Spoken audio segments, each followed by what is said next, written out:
IPL 2024 రసవత్తరంగా సాగుతోంది. ఇప్పటి వరకు 25 మ్యాచ్లు ముగిశాయి. 3 జట్లు మిగిలి ఉన్నవన్నీ కూడా 5 చొప్పున మ్యాచ్లాడాయి. ప్రస్తుతం పాయింట్ల పట్టికలో అగ్రస్థానంలో కొనసాగుతోంది రాజస్థాన్ రాయల్స్. 5 మ్యాచ్లలో 4 గెలిచింది. మొత్తం 8 పాయింట్లతో టాప్లో కూర్చుంది. Kolkata night riders, Lucknow super Giants, Chennai super Kings ఆ తర్వాతి స్థానాల్లో నిలిచాయి. ఈ టేబుల్లో సన్ రైజర్స్ హైదరాబాద్ది 5వ స్థానం. ఈ టేబుల్లో అట్టడుగు స్థానాల్లో అంటే 9, 10 స్థానాల్లో ఉన్నాయి royal Challengers Bengaluru, Delhi Capitals. ఇప్పటి వరకు ఆడిన 5 మ్యాచ్లలో ఈ 2 జట్లు కూడా గెలిచింది ఒక్కటంటే ఒక్కటే. 4 ఓడాయి. తొలి 2 మ్యాచ్ల్లో ఓడి 3వ గేమ్లో గెలిచింది ఢిల్లీ క్యాపిటల్స్. మళ్లీ వరుసగా 2 పరాజయాన్ని చవిచూసింది. దీని దెబ్బకు పాయింట్ల పట్టికలో 10వ స్థానానికి దిగజారింది ఢిల్లీ.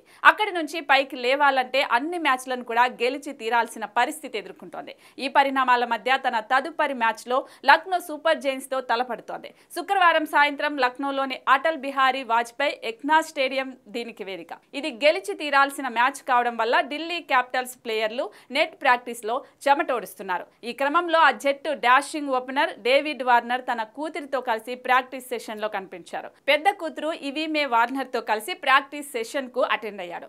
ఆ సమయంలో ఇవికి బ్యాటింగ్, బౌలింగ్, ఫీల్డింగ్ లో మెలకువలను నేర్పించాడు. ఆమెకు బౌలింగ్ కూడా వేశాడు.